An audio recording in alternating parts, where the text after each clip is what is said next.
Salvador, teu livro eu ler. Meus olhos vêm abrir, pois quero ver da mera letra além a ti, Senhor. Eu venho a ti, Jesus, meu Redentor. À beira-mar, Jesus, partiste o pão, satisfazendo ali a multidão. Davi do pão és tu, vem, pois assim satisfazer, Senhor, a mim.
Na presença de Deus derramar,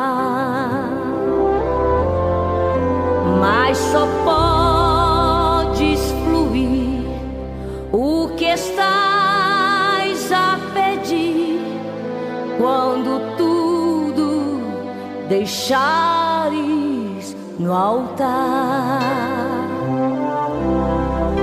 Quando tudo perante o Senhor estiver e tanto teu ser Ele controlar,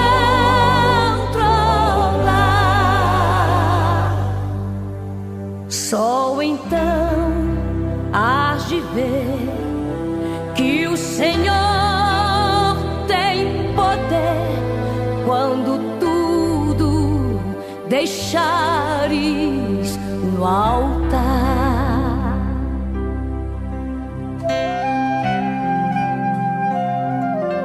Jesus, estamos para a nossa escola. Hoje nós vamos estudar um assunto muito empolgante, que é a perda do paraíso, né? Deus preparou um lugar tão lindo para nós habitarmos e nós fomos preparados para usufruir de tudo que Deus tinha preparado para nós, mas nós perdemos, né? Mas vamos lá.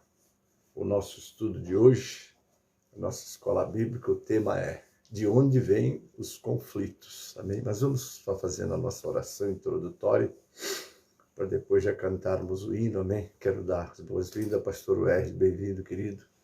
Vamos para o nosso trabalho de hoje. E o nosso trabalho de hoje tem muito para passarmos para o nosso povo, amém? Vamos orar. Pai Celeste, quero te agradecer, Paizinho, a noite de paz que nos concedestes, o dia de ontem tão abençoado, Pai. Mas agora que estamos para ministrarmos esta escola, Pai, te peço, prepara este pequeno servo, capacitando-me para que em tudo teu nome seja glorificado, teu povo edificado e abençoado, Pai. Abençoa aqueles que já estão comigo, aqueles que vão chegar, que em tudo, Pai, possamos sentir as tuas mãos nos dirigindo e nos abençoando. Abençoa também essa transmissão, Pai. Oramos pelo nosso caderno de oração com todos esses pedidos, Pai. Muitas vidas carentes, precisando da tua intervenção, da tua ajuda, Pai. E nós sabemos que tu és todo poderoso para nos ajudar, Pai. Abençoa a nossa nação brasileira, os poderes que governam este país. a tua igreja, Pai, que tem a missão de ser o sal e a luz da terra. Dá que tenhamos, ó Deus, não só essa responsabilidade, mas a graça do Senhor para podermos cumprir esta missão, Pai. Agora abençoe aqueles que estão comigo nessa escola, aqueles que vão assistir depois através dos grupos. Já estou entregando em tuas mãos, Pai, e oro assim com ação de graças.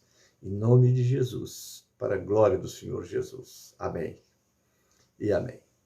Amados, vamos agora abrir o nosso cantor, não é?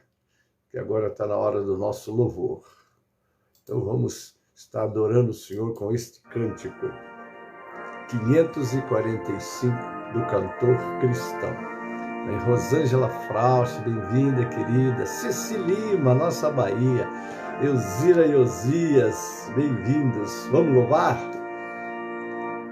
Vamos, jovens alunos da escola. Maria do Socorro, bem-vinda, querida. Boas novas ouvirmos de Cristo e favores reais alcançar. Oh, vem, vem, vem, vem, sim, vem à escola comigo, ouvir boas novas dos céus, boas coisas ali aprendemos, a bendita palavra de Deus.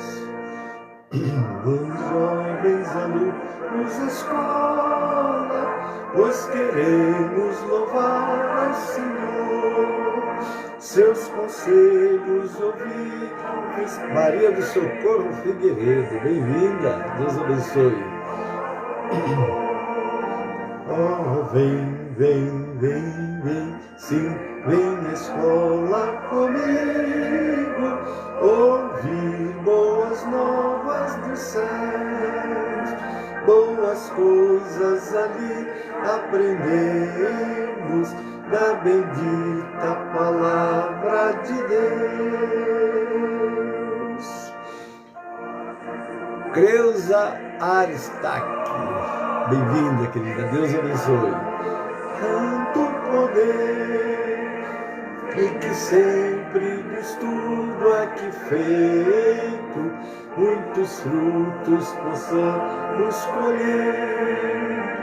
Oh, vem, vem, vem, vem, sim, vem na escola comigo, ouvir boas novas dos céus, boas coisas ali aprendemos, da bendita palavra de Deus. Amém, amados? Então, hoje nós temos esse estudo muito interessante, não é? E que, obviamente, nós vamos estar, né, pensando, meditando, né? O que o ser humano perdeu, que pena, não é? E nós que não conhecemos o Jardim do Éden antes do pecado entrar ali, porque depois que o pecado entrou, foi um desastre, né? Mas temos muito material hoje para vocês, né? Então está aí, o nosso tema é: de onde vêm os conflitos? Não é conflitos no lar, conflito na família, conflito nesta nação. Coisa tremenda, né, queridos? Deixa eu fechar aqui a minha porta do escritório.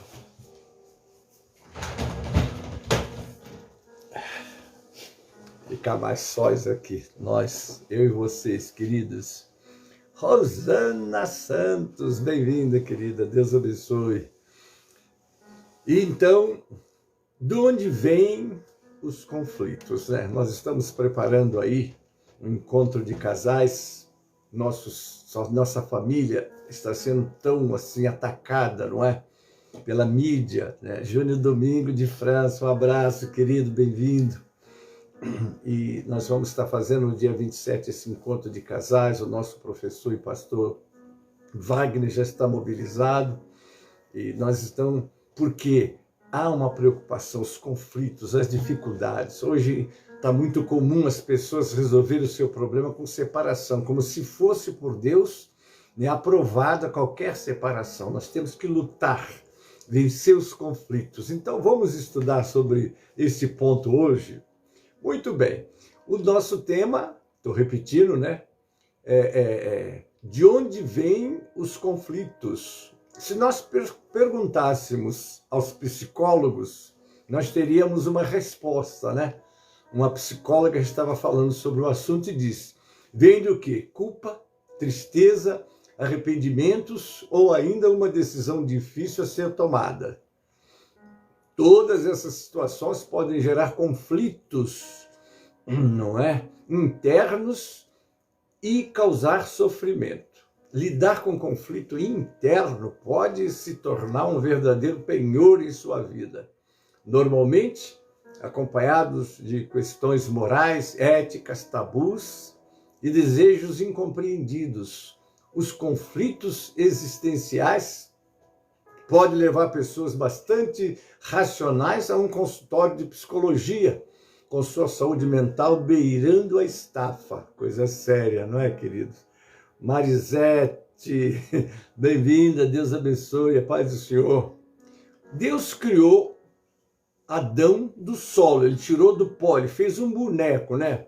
E quando ele soprou vida em Adão, o primeiro homem, Deus chamou a sua criação de muito boa, não é? Agora, Adão foi feito à imagem de Deus, isto é, ele refletiu a glória, o intelecto e a beleza de Deus, né? Imagine quando Adão estava pronto, não é?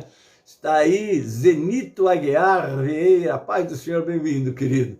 Então Deus criou, estava ali uma obra, né? Ela é obra-prima de Deus.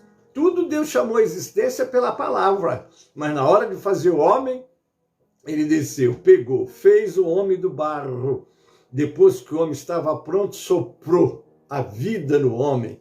Não é isso? Então imagine quando ele terminou, como ficou o coração de Deus alegre, né? Então, a queda do homem foi um evento histórico e não existe espaço na Bíblia para outro tipo de interpretação. O homem foi feito dotado de intelecto, capacidade de governo, tomada de decisão e responsabilidade moral. Se tirarmos ou ignorarmos a historicidade da queda do homem, então será impossível interpretar a Bíblia. Aí nós vamos ver Salomão escrevendo um versículo que eu cito muito. Maria Prado, bem-vinda, Pai do Senhor, irmão. Aqui está em Eclesiastes 7:29. Eis aqui o que tão somente te achei, que Deus fez o homem reto, porém eles buscaram muitas astúcias. Agora, depois da queda, né? Louvado seja o nome do Senhor. Está aí, Mano Santos. Acho que é o pastor Manuel, é você mesmo, querido. Um abraço, meu irmão. Então vejamos, o Senhor fez, o Senhor colocou. Um poeta chegou a dizer: o sol para aquecer os dias do homem, a lua para embelezar as noites do homem, os pássaros para cantar para ele, as frutas para agradar o seu paladar. E ali colocou tudo e disse: é teu, está na tua mão. Meu Deus, pastor Manuel, imaginemos que glória era aquele lugar. E além de tudo que ele criou para o conforto e o bem-estar do homem, ele vinha todas as tardes. Diz que na viração da tarde, os homens entendem que era às 15 horas, 3 da tarde, daí que ficou sendo a hora da oração. Ele vinha ter comunhão com o homem. Eu imagino aquela conversação entre Deus e a sua criatura. Ali estava o homem, ele era perfeito, ele era como se fosse um semideus. Ele foi com autoridade governar tudo, era ele que mandava o que ele queria, ele chamava pássaros, peixes, né? Eu chego a me atrever a dizer que ele andava sobre as águas também, passeava, né? Porque tudo estava sob o domínio dele. Mas o que aconteceu? Deus deu só um mandamento a ele. Depois que mostrou toda a grandeza daquele lugar, daquele ambiente, ele mostrou: você está vendo essa árvore aqui? Essa árvore é da ciência do bem e do mal, não coma o fruto dela. Essa daqui é da vida, essa você vai comer, que aqui está a sua eternidade. Se o homem comesse ou continuasse comendo da árvore da vida, ele estava aqui conosco até hoje, pastor Manuel Santos. Era ele que estava nos dando essa aula hoje aqui, imagine. Que glória, né? Você e eu podendo sentar para ouvir o nosso pai Adão falar conosco. Era muito glorioso. Mas Deus deu um mandamento. Depois deu a companheira dele, tirou dele, né? Diz que o primeiro nascimento não nasceu de mulher, nasceu de homem, né? Então está aí. Mas a grande verdade é que ele transgrediu o único mandamento. E ele disse, não coma, se você comer, você vai morrer. Não é? Bom, vejamos como o Senhor encontrou o homem após a sua queda. Num dia fatídico, num dia que, vamos dizer assim, é um dia histórico para o mundo que nós não conhecemos, não temos ninguém que narrou ele para nós. Como de costume, à tarde o Senhor veio ter comunhão com o homem. Então ele vem e procura, né? E diz o texto assim, e ouviram a voz do Senhor Deus que passeava no jardim pela viração do dia, esconderam-se Adão e sua mulher da presença do Senhor Deus entre as árvores do jardim.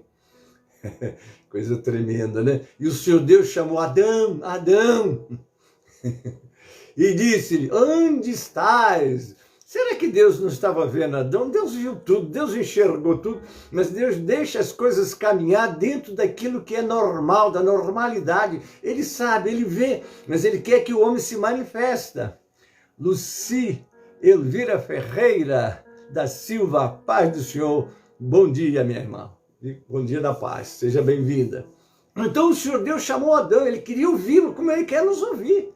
Alguém diz assim, mas Deus já não sabe que eu preciso disso, por que eu preciso falar com ele? Deus sabe tudo, mas ele quer ver a sua criatura se manifestar, falar, confessar, mudar de posição e por aí, não é? Mas vamos lá. E o Senhor Deus chamou Adão e disse, onde estás? E ele agora vai responder, e ele disse, ouvi a tua voz no jardim e temi, porque estava nu e escondi-me. Ora, o homem foi feito na santidade, na pureza, não tinha malícia, não tinha egoísmo, não tinha nada que hoje domina a humanidade e a separa do Criador, não é? Vamos lá, vamos falar um pouquinho sobre aquele lugar. Éden era um lugar aprazível, jardim de delícias, um paraíso mesmo. A prova disso se resume num só fato, lá não havia pecado.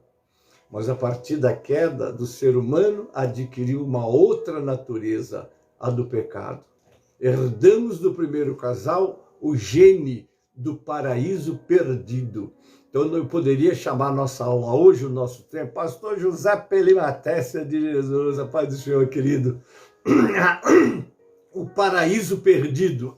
Vamos dizer que eu poderia chamar hoje a nossa aula de o paraíso perdido e mais ainda, a busca pelo paraíso perdido. Não é isso, querido? Porque o perdemos, deixa eu continuar a leitura aqui.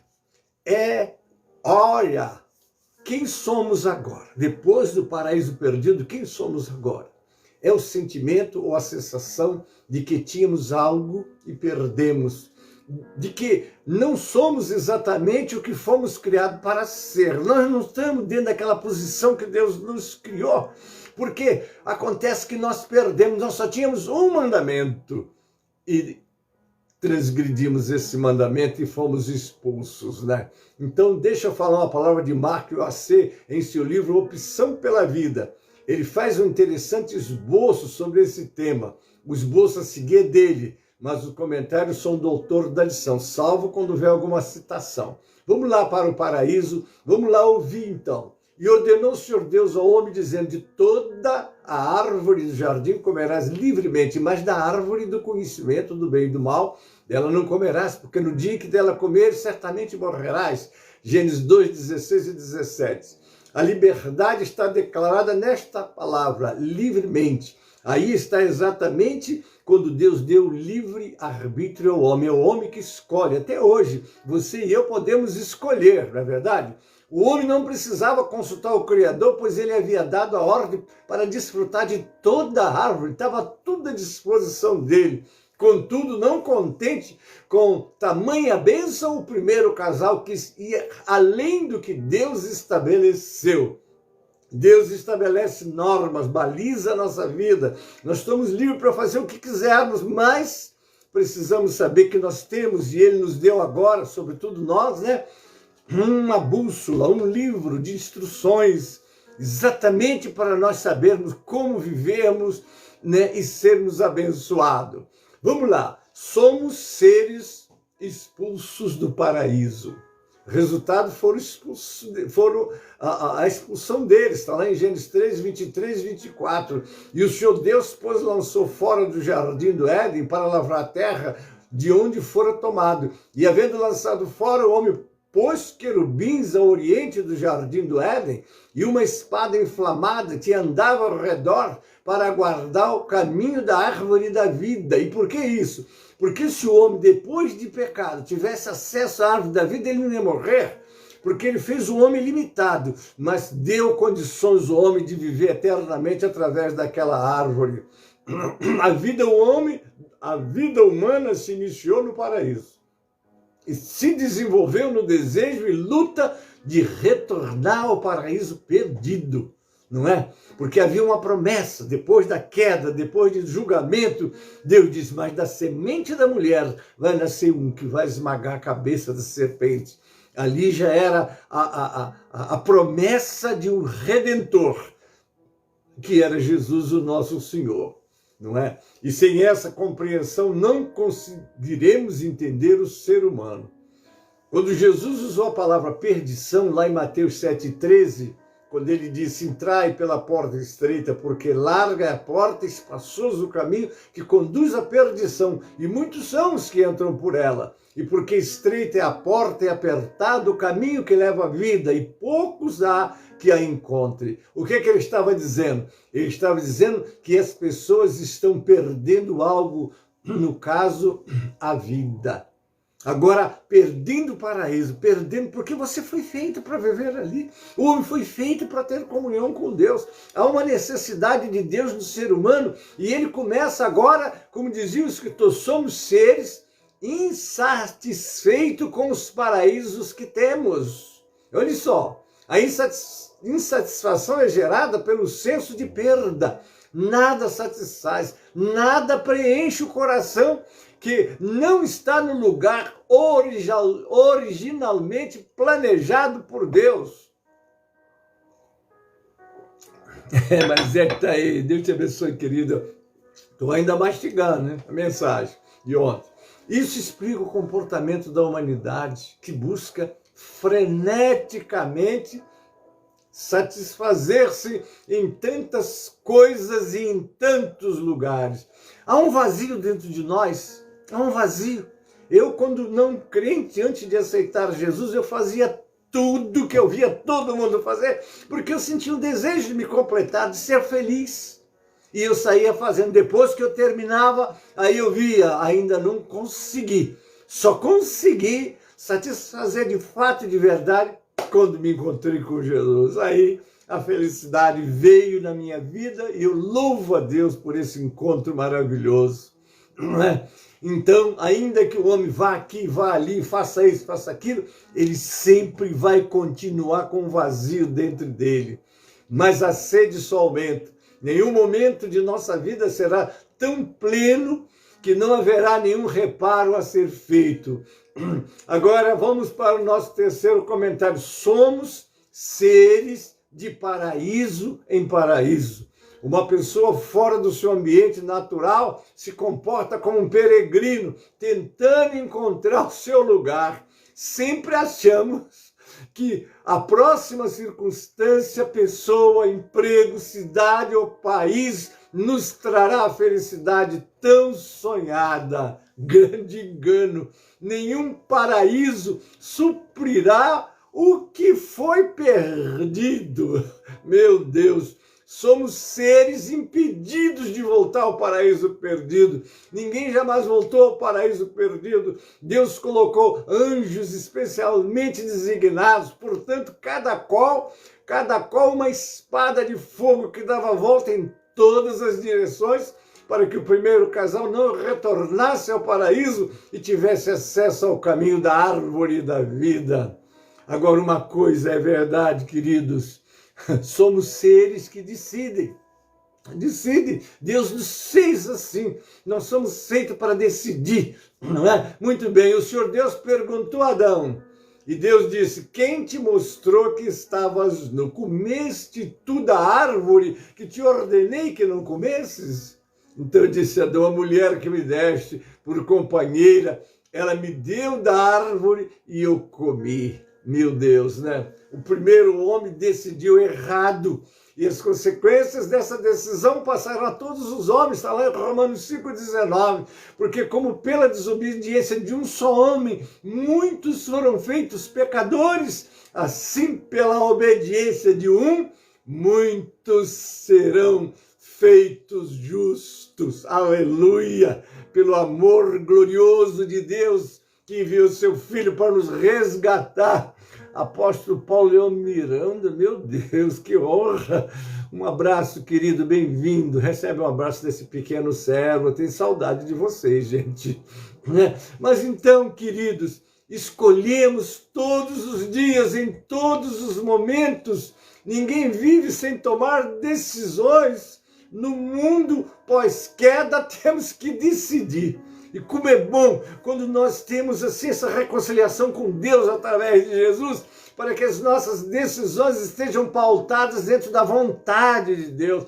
Porque quando nós estamos dentro da vontade de Deus, por isso que Ele nos ensinou a assistir, feita a tua vontade, aqui na terra como no céu. Vocês já imaginaram, nós não enxergamos o paraíso que Deus vive, para onde foi o ladrão da cruz, para onde estão indo todos os santos que aceitam o Senhor. Lá é um lugar de glória, lá é um lugar de alegria, lá é um lugar onde a glória de Deus inacessível, vamos dizer, não há mente capaz de, vamos pensar como é a glória que nos espera na eternidade. Daí a necessidade de vivermos os dias aqui de olhos na eternidade. Amém, querido?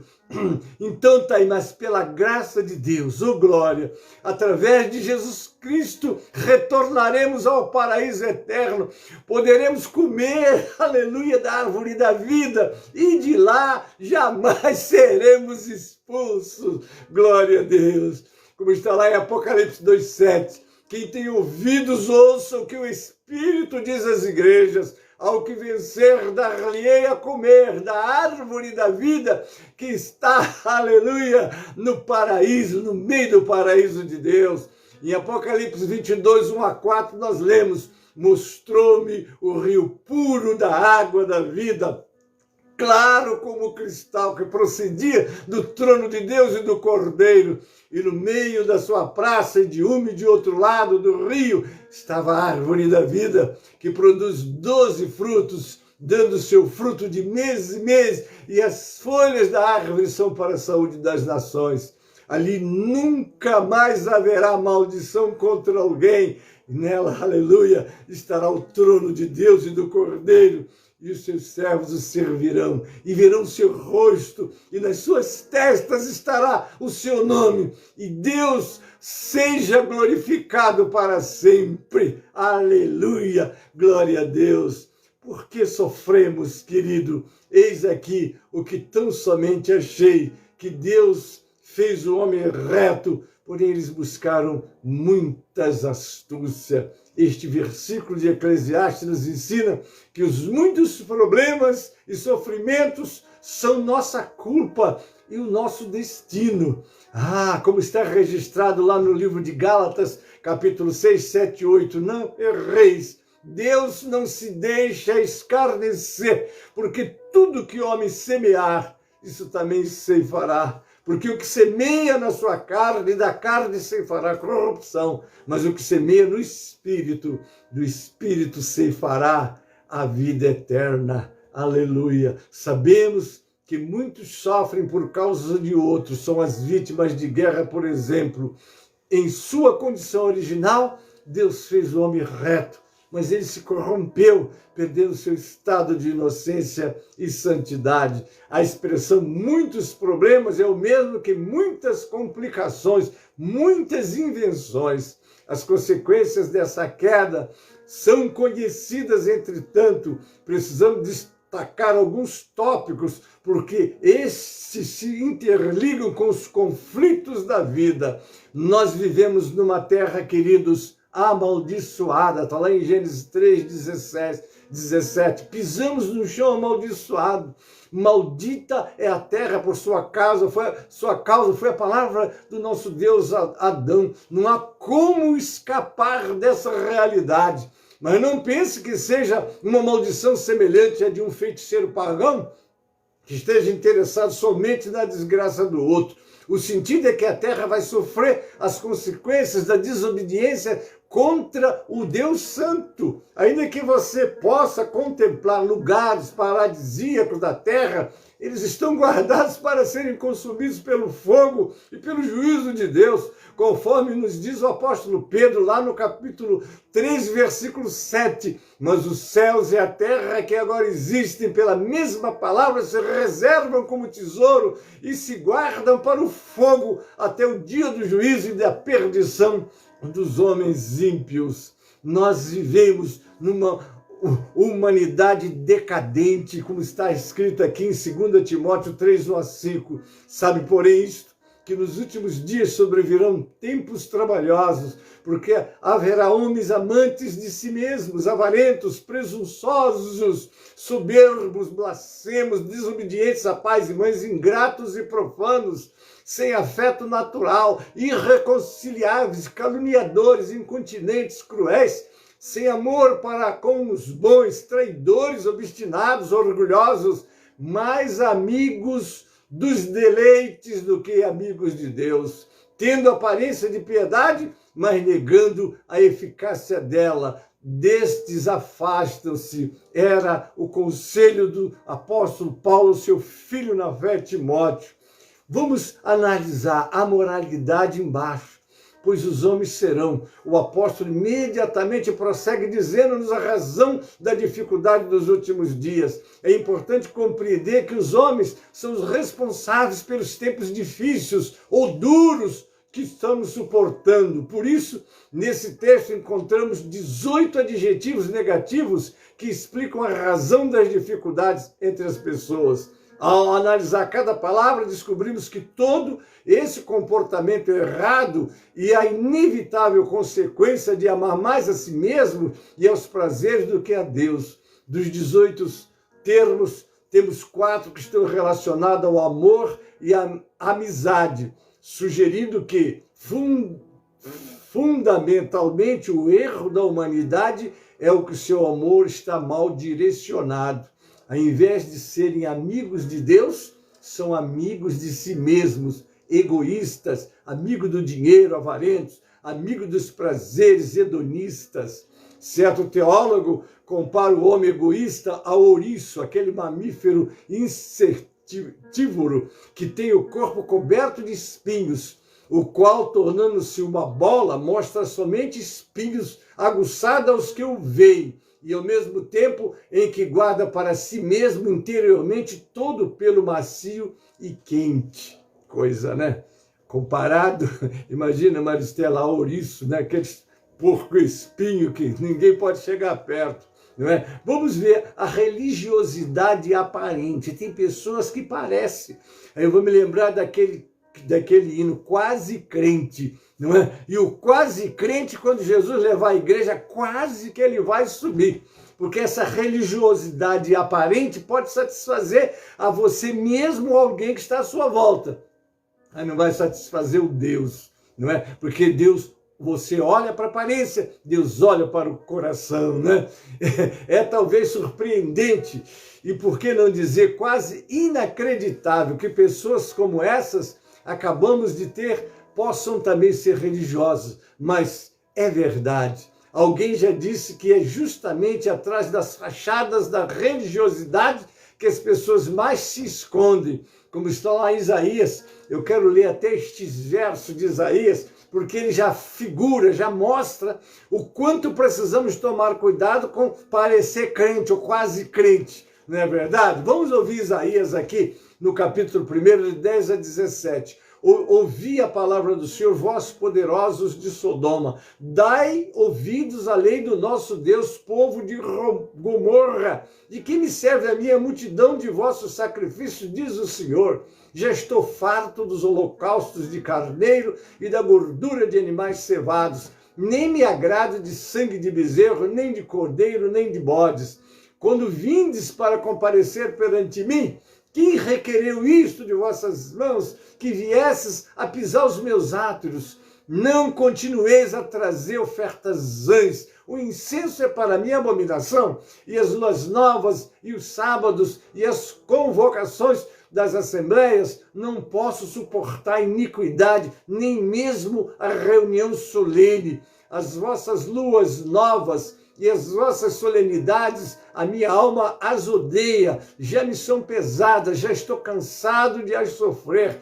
Por isso, quando estendeis as vossas mãos, escondo de vós os meus olhos, e ainda que multipliqueis as vossas orações, não as ouvirei, porque as vossas mãos estão cheias de sangue. Lavai-vos, purificai-vos, tirai a maldade de vossos atos de diante dos meus olhos. Cessai de fazer o mal, aprendei a fazer bem. Procurai o que é justo, ajudai o oprimido, fazei justiça ao órfão, tratai da causa das viúvas. E aí nós vamos lembrar de Jesus conversando lá em Mateus 23, 25, com os escribas. Aos escribas e fariseus hipócritas, o Senhor Jesus Cristo diz: ai de vocês, escribas e fariseus hipócritas, porque vocês limpam o exterior do copo e do prato, mas estes por dentro estão cheios de roubo, de glutonaria, coisa séria. Significam que eram meticulosos em proteger a pureza cerimonial, mas dentro não havia pureza moral. Aí nós voltamos lá em 2 Timóteo 3,5. Tendo forma de piedade, mas negando o poder dela. Ai, irmãos, era forma sem poder, aparência externa sem realidade interna, religião sem moral, sem fé e sem obras. Aí eu vou me lembrar, né, o que escreveu A.W. Tozer: todas as nossas palavras são do poder, mas todos os nossos atos são da fraqueza. A verdadeira religião combina forma e poder. Vou me lembrar de Paulo quando disse: o meu evangelho, o evangelho que eu estou pregando não se prende à sublimidade de palavras, mas em poder. Porque o evangelho tem que trazer no seu bojo, na sua mensagem, o poder de Deus. Você não convence ninguém, eu não convenço ninguém. Você pode ser o maior exegeta, o maior teólogo, mas se não descer o óleo do Espírito Santo, que é o poder que vai fazer com que o homem se convença, não de fora para dentro, mas de dentro para fora, porque Deus trabalha onde o nosso caráter foi manchado e maculado. Ele quer uma nova criatura para usá-la, para trazer outras vidas para o Senhor. O homem vive nova fase. Que mundo que estamos, né? Fase de mudanças drástica, que inclui conceito como a cultura e as habilidades do domínio da tecnologia. Essas alterações afetam todos os níveis da vida. Portanto, o mundo está se amoldando a essas alterações, tanto que há certo tipo de pregação evangélica que já se adaptou a ela, onde o homem se coloca acima de Deus. Temos uma profecia acerca dos últimos dias, que começaram quando Jesus nasceu e terminarão na sua segunda vinda. Nós estamos, queridos, num campo de batalha. Que armas nós temos usado para essas batalhas? Essas batalhas não são humanas. Quando nós abrimos a palavra de Deus no livro de Efésios, capítulo 6, vou ler o 10 e 12, não é? O que diz o capítulo 6, 10 e 12? Nós aqui já temos do Senhor, não é, uma instrução para sermos preparados para a batalha. Olha o que diz aqui, Efésios 6, 10 e 12. No demais, irmãos, fortalecei-vos no Senhor e na força do seu poder. Olha só, revesti-vos de toda a armadura de Deus, para que possais estar firmes contra as astutas ciladas do diabo, porque não temos que lutar contra carne e sangue, mas sim contra os principados, contra as potestades, contra os príncipes das trevas deste século, contra as hostes espirituais da maldade nos lugares celestiais. Toda pessoa que já experimentou o novo nascimento sabe que a nossa luta não é contra o sangue e a carne, mas contra os principados, potestades, contra os dominadores deste mundo tenebroso, contra as forças espirituais do mal nos lugares celestiais. Podemos destacar 3 características nesse versículo sobre o inimigo que enfrentamos. Vamos à primeira. Temos que reconhecer, ele é poderoso, são forças e não fraquezas do mal. Vale lembrar que o diabo pôde oferecer a Jesus todos os reinos do mundo, está lá em Mateus 4, 8, 9, e o Senhor Jesus o chamou de príncipe deste mundo, está lá em João 12, 31 e 16, 11. Um príncipe é alguém que tem um principado nas mãos. Não é? Vamos para o outro ponto, ele é maligno. Se esperarmos vencê-lo, temos que ter em mente que ele não possui qualquer princípio moral, nem código de honra, nem sentimento mais nobres. É totalmente inescrupuloso, sem qualquer pudor ou vergonha, só maldade, maldade, maldade. O ladrão não vem senão roubar, matar e destruir. Como enfrentá-lo? Paulo ainda diz mais, ele é astuto. Paulo escreve sobre as ciladas do diabo, lá em Efésios 6,11, revestivos de toda a armadura de Deus, para que possais estar firmes contra as astutas ciladas do diabo. Vamos conhecer, queridos, vejamos as peças da armadura de Deus. Você precisa do escudo da fé. Eu sempre vou me lembrar daquela palavra de Paulo, combati o bom combate. Aquele homem, desde o encontro que teve com o Senhor, lá no caminho de Damasco, ali quando ele teve o encontro com o Senhor, ele começou a ver uma realidade que nós não encontramos nem nos ensinos, sejam secular ou teológico, nem na experiência, só em Deus. Não é? Ele tinha que conhecer o Deus da Bíblia. Muitas pessoas conhecem a palavra de Deus, mas não conhecem o Deus da palavra. O Deus da palavra é aquela intimidade que você tem com ele. E para você ter essa intimidade com ele, você tem que se lançar para fazer a obra, porque você só vai ver Deus nas lutas e nas provas. Tem que pessoas que quando começa a primeira luta, a primeira dificuldade, ele corre, não, Deus não está nisso, porque Deus não vai me dar prova, pois ele vai e ele dá, porque é nas provas, é na hora das dificuldades, é na hora quando tudo que você se apoiava foge das suas mãos, é que você vai poder olhar e dizer, Senhor, agora é você, não é? Agora Deus vai se manifestar a você como ele é. Por isso que ele perguntou aos seus discípulos, quem dizem os homens ser o Filho do Homem? Eles tiveram N respostas, mas aí Pedro, por escolha, por revelação de Deus, como o próprio Jesus disse, quem te revelou não foi a carne nem o sangue, mas o Espírito do meu Pai que está no céu. Tu és o Cristo, o Filho de Deus. Você tem que conhecer esse Deus, você tem que confiar nesse Deus, porque batalhas e lutas virão, e você, para enfrentá-las, você tem que conhecer esse Deus que está com você, querido. O crente deve estar embraçado sempre no escudo da fé, com o qual ele poderá apagar os dardos inflamados do maligno. Paulo aqui usa a figura do escudo romano oval ou retangular, que tinha pouco mais de 1 metro de altura. Ele era grande o suficiente para cobrir todo o corpo do soldado que se escondia ou que se acolhia atrás dele. Esse escudo muitas vezes eram umedecidos para poder apagar as flechas incendiárias lançadas pelos inimigos. Paulo compara essas flechas que causavam grandes estragos com as tentações lançadas por Satanás contra os crentes.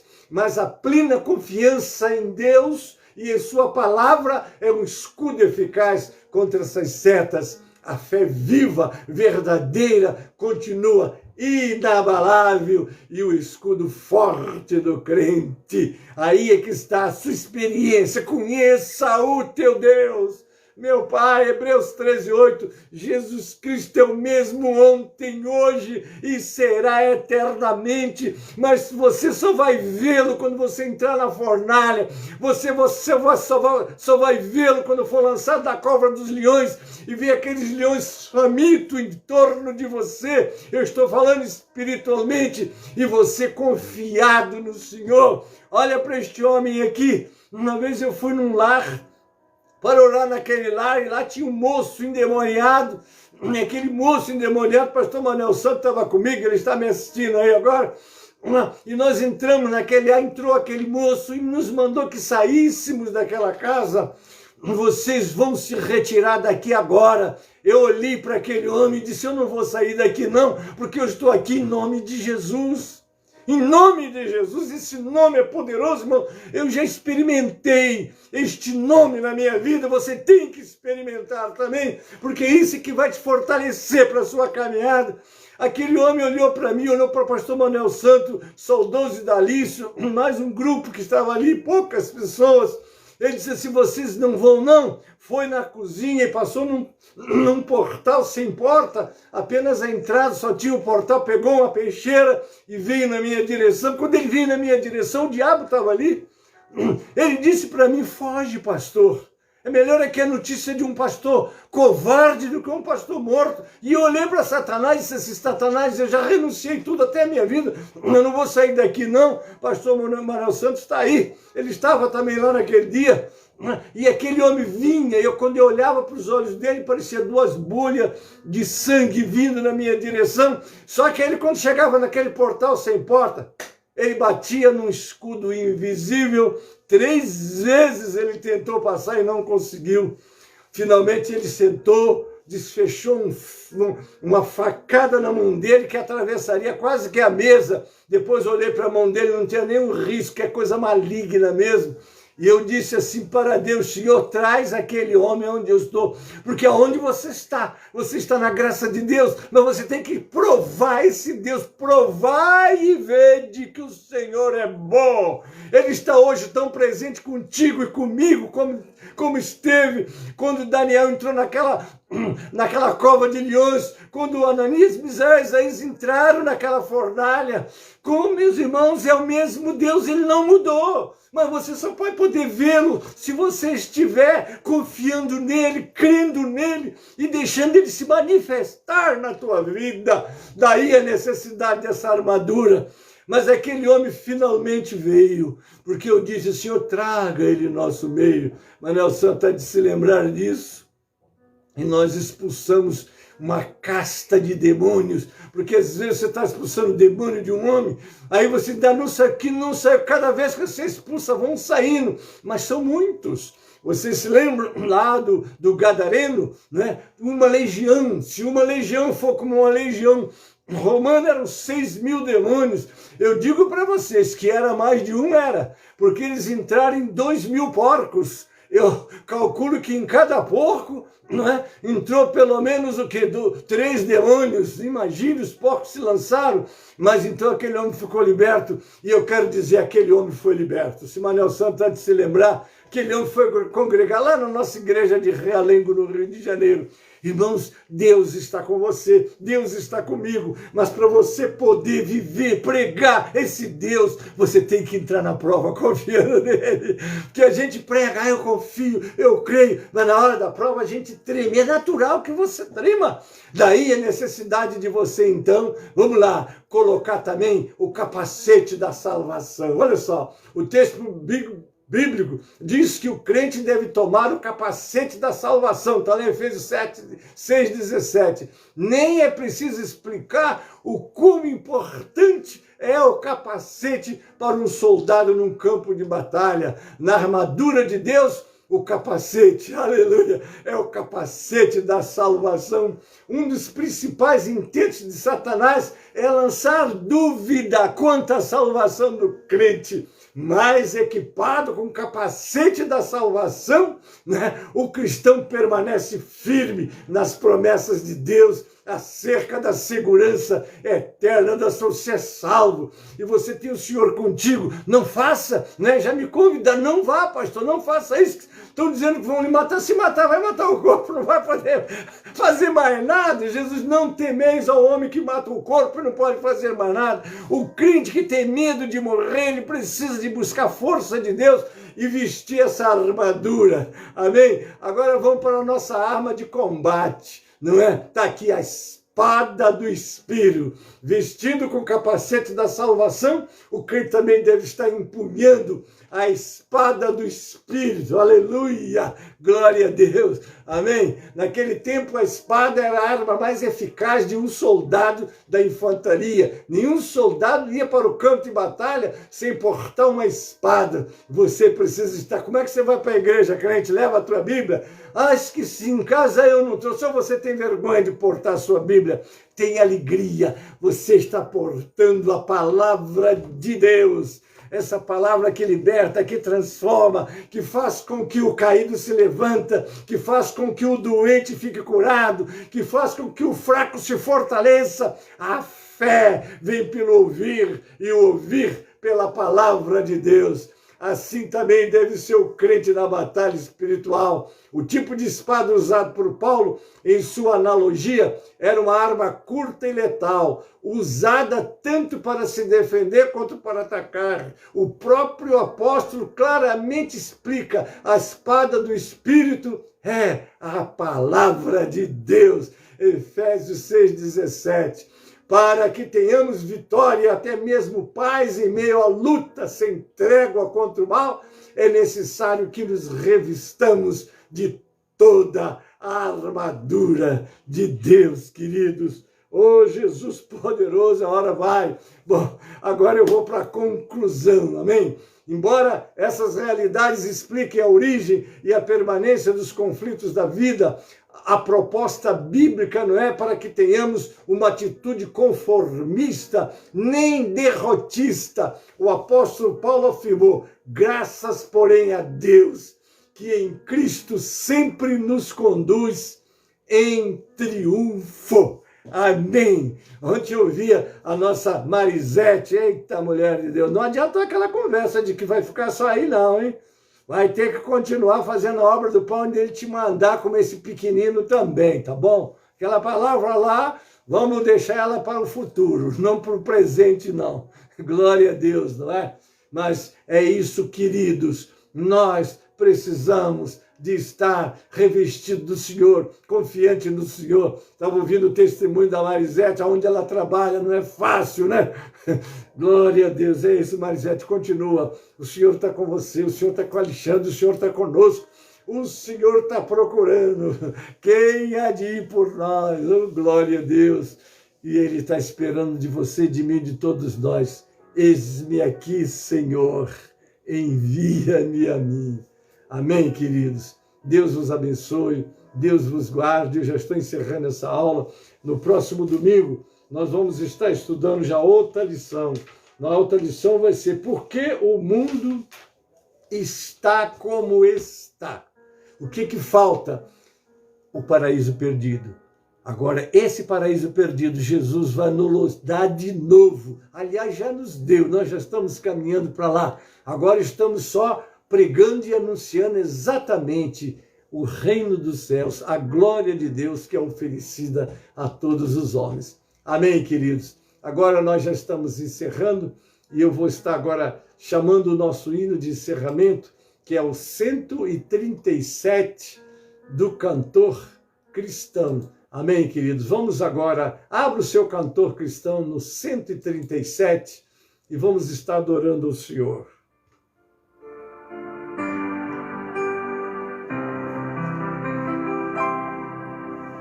Enquanto, ó Salvador, teu livro ler, meus olhos vêm a mim, pois quero ver da mera letra lei a ti, Senhor.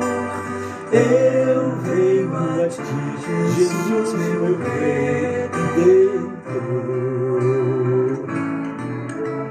À beira-mar, Jesus, partiste o pão, satisfazendo ali a multidão.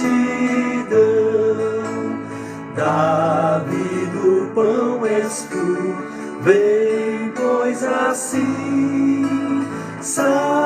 satisfazer, Senhor, a mim, a mim. Amém, queridos? Depois dessa meditação, quero agradecer vocês que estão comigo aí. Um abraço do pastor Gênesis, da nossa escola. Quero lembrar os irmãos que hoje temos a nossa escola às 16 horas, mas às 12 horas nós temos o nosso clamor do meio-dia, e você não perca, que Deus tem uma palavra para o teu coração. Amém, queridos?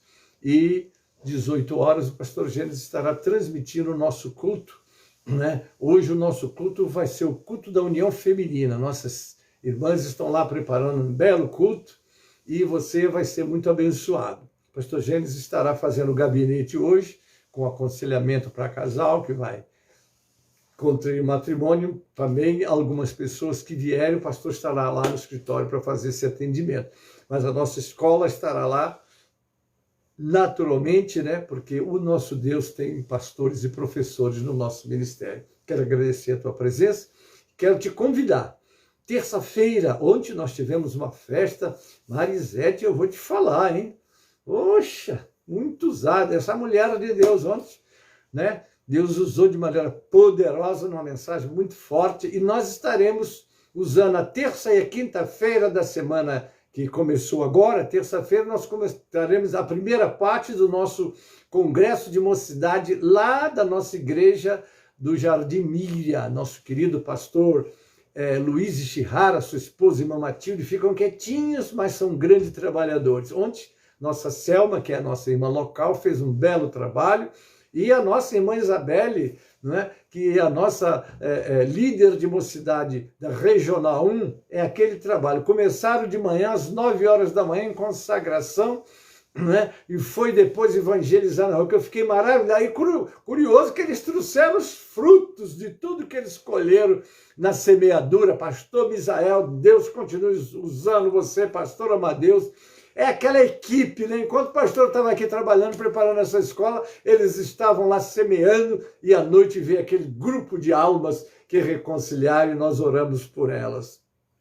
Então você vai poder acompanhar ao vivo esse trabalho na terça e na quinta, na live do pastor Gênesis, que começa às 20 horas. Já estou te convidando e avisando, amém? Querido, nós já estamos encerrando. Deus vos deu um ótimo dia, não deixe de congregar, que eu gostei muito daquela palavra, Marisete. Você foi amputado, aquele indivíduo que disse que não precisava da igreja. Vou guardar, hein? Vou usar, hein?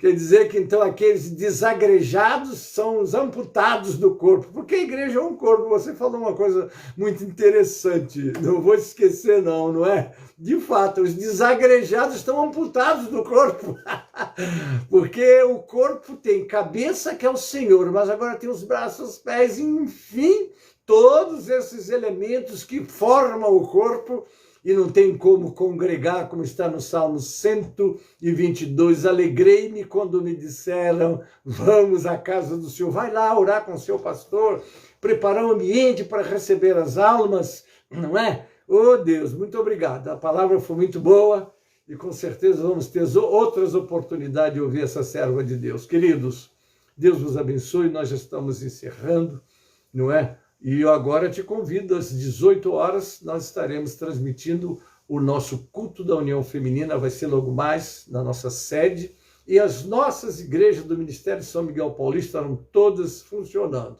Amém? Muito obrigado pela sua presença, não é? E agora nós vamos orar encerrando, e que Deus te abençoe, Deus te guarde, Deus te livre do mal, e dê uma semana muito gloriosa, muito vitoriosa. E não esqueça, revestivos do Senhor e da força do seu poder, porque aquele paraíso perdido Jesus o reconquistou para nós e vai nos levar para ele com certeza. Amém? Pai Celeste, obrigado por essas vidas que estiveram e estão comigo nesta escola. Abençoe grandemente suas vidas, seu dia e suas igrejas. Senhor, que em tudo o teu nome seja glorificado, o teu povo edificado. Agora, Pai, quero estar te agradecendo também pelos aniversariantes, que eu não falei, mas os aniversariantes, aqueles que fizeram aniversário essa semana, nós queremos te agradecer pelos aniversariantes, Também lembrando daquele versículo que é o versículo do aniversariante. Ensina-nos a contar os nossos dias de tal maneira que alcancemos corações sábios. Abençoa eles, multiplica os seus anos de vida, Pai. Muito obrigado por essas vidas, muito obrigado pelos nossos cultos presenciais que estarão acontecendo em nossas igrejas. Fica conosco, e esta nação também guarda, livra do mal, Pai. Ajuda que todos nós estejamos aos teus pés, orando pelos poderes constituídos, porque quando Paulo botava ou orientava o teu povo para orar pelas autoridades, eles estavam sendo perseguidos, martirizados, e Paulo dizia que nós devia o povo continuar orando e temos que orar por eles e cumprir a nossa missão do Ide de Jesus. Obrigado por essa escola, assim eu oro agradecido por todos que estão comigo, por todos que vão assistir através dos grupos. Eu oro assim com ação de graças, em nome de Jesus, para a glória do Senhor Jesus. Amém e amém. A graça do Senhor Jesus e o amor de Deus, o nosso Pai, a comunhão e as consolações do Espírito Santo seja convosco, amados, e com todo o povo de Deus que está na terra. Amém e amém. Tudo que eu pedi pra Deus, em você Ele me deu. Quando você chegou, eu vi que o meu pedido Ele atendeu. Tudo que eu já sonhei, com você eu conquistei. Viver pra sempre do seu lado, o presente que eu ganhei.